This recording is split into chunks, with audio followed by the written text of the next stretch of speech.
Assalamualaikum warahmatullahi wabarakatuh. Saya Muhammad Rizky Ramadan dari kelas Informatika 18T. Pada kesempatan kali ini saya akan mempresentasikan materi tentang prinsip kerja interface. Sebelum kita membahas lebih jauh tentang apa itu prinsip kerja interface, kita mesti tahu apa itu interface. Dalam bidang yang berhubungan dengan perangkat lunak, interface dapat juga diartikan sebagai sarana atau medium atau sistem informasi yang digunakan untuk menghubungkan antara perangkat mikroprosesor agar dapat berkomunikasi dengan user atau pengguna. Sedangkan pada konteks perangkat keras, interface diartikan sebagai komponen elektronika yang menghubungkan atau mengkomunikasikan prosesor dengan komponen atau perangkat lain dalam suatu sistem. Berikut ada 16 poin prinsip kerja interface. Silahkan simak dengan baik. Yang pertama yaitu user compatibility.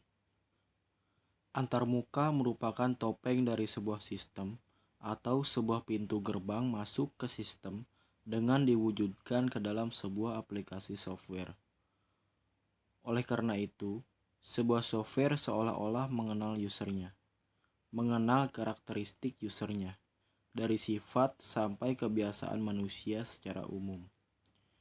Desainer harus mencari dan mengumpulkan berbagai karakteristik serta sifat dari user karena antarmuka harus disesuaikan dengan user yang jumlahnya bisa jadi lebih dari satu dan mempunyai karakter yang berbeda.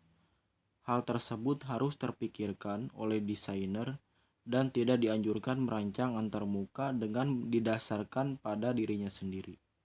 Survei adalah hal yang paling tepat. Yang kedua yaitu product compatibility. Sebuah aplikasi yang bertopengkan antarmuka harus sesuai dengan sistem aslinya. Seringkali sebuah aplikasi menghasilkan hasil yang berbeda dengan sistem manual atau sistem yang ada. Hal tersebut sangat tidak diharapkan dari perusahaan karena dengan adanya aplikasi software diharapkan dapat menjaga produk yang dihasilkan dan dihasilkan produk yang jauh lebih baik. Sebagai contoh, aplikasi sistem melalui antarmuka diharapkan menghasilkan report atau laporan serta informasi yang detail dan akurat dibandingkan dengan sistem manual. Yang ketiga yaitu test compatibility. Sebuah aplikasi yang bertopengkan antarmuka harus mampu membantu para user dalam menyelesaikan tugasnya. Semua pekerjaan serta tugas-tugas user harus diadopsi di dalam aplikasi tersebut melalui antarmuka.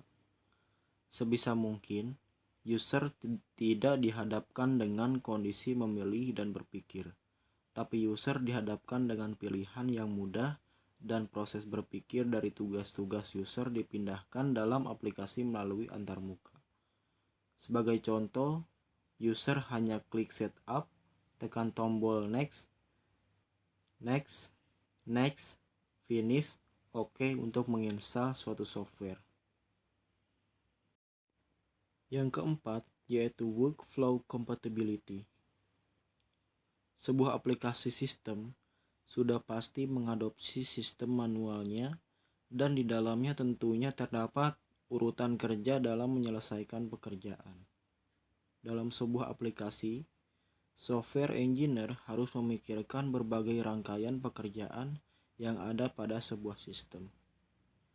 Jangan sampai user mengalami kesulitan dalam menyelesaikan pekerjaannya karena user mengalami kebingungan ketika urutan pekerjaan yang ada pada sistem manual tidak ditemukan pada software yang dihadapinya.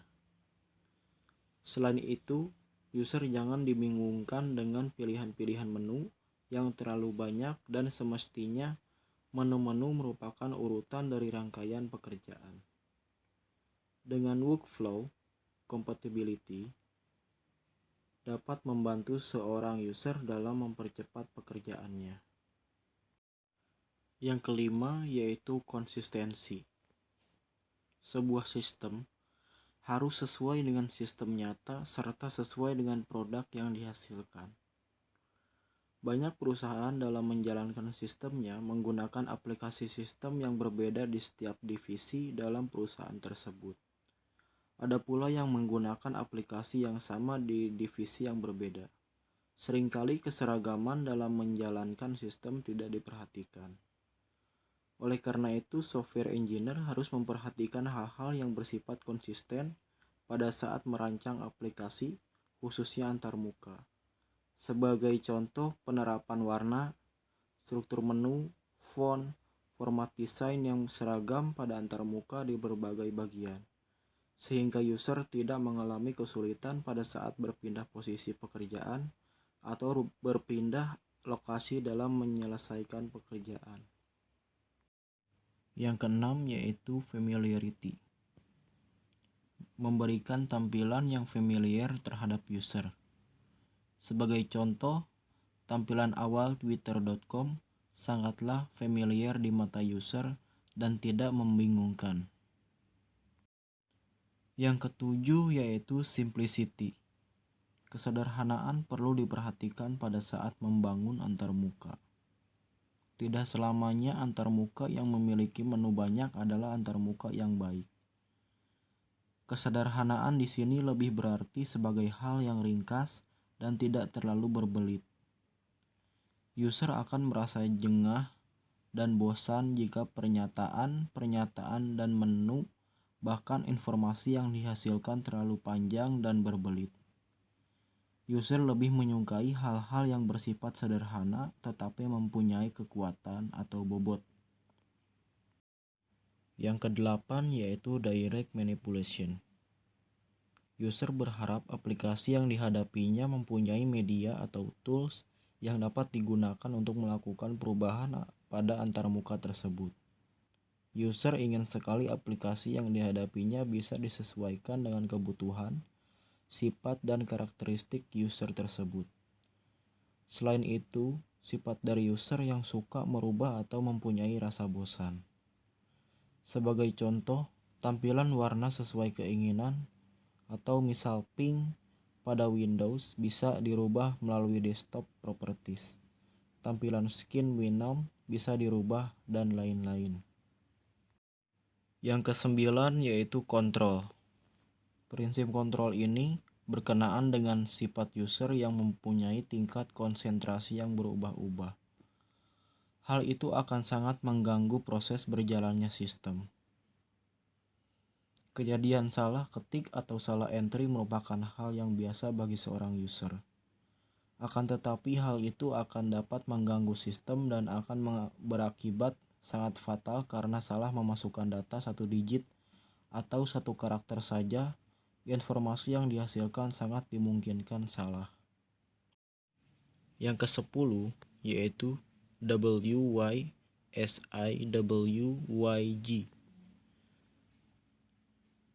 atau what you see it was you get. Apa yang didapat adalah apa yang dilihatnya. Sebagai contoh, apa yang tercetak di printer merupakan informasi yang terkumpul dari data-data yang terlihat di layar monitor pada saat mencari data. Hal ini juga perlu menjadi perhatian software engineer pada saat membangun antarmuka. Informasi yang dicari atau diinginkan harus sesuai dengan usaha dari user pada saat mencari data dan juga harus sesuai dengan data yang ada pada aplikasi sistem atau software. Jika sistem mempunyai informasi yang lebih dari yang diinginkan user, hendaknya dibuat pilihan atau opsional sesuai dengan keinginan user. Bisa jadi yang berlebihan itu justru tidak diinginkan user. Yang mendasar di sini adalah harus sesuai dengan kemauan dan pilihan dari user. Yang ke-11 yaitu flexibility. Fleksibel merupakan bentuk dari solusi pada saat menyelesaikan masalah. Software engineer dapat membuat berbagai solusi penyelesaian untuk satu masalah. Sebagai contoh adanya menu, hotkey atau model dialog yang lainnya.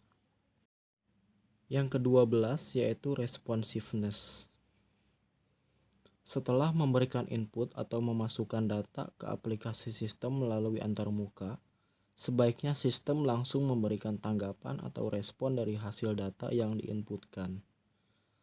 Selain teknologi komputer semakin maju sesuai dengan tuntutan kebutuhan manusia, software yang dibangun pun harus mempunyai reaksi tanggap yang cepat.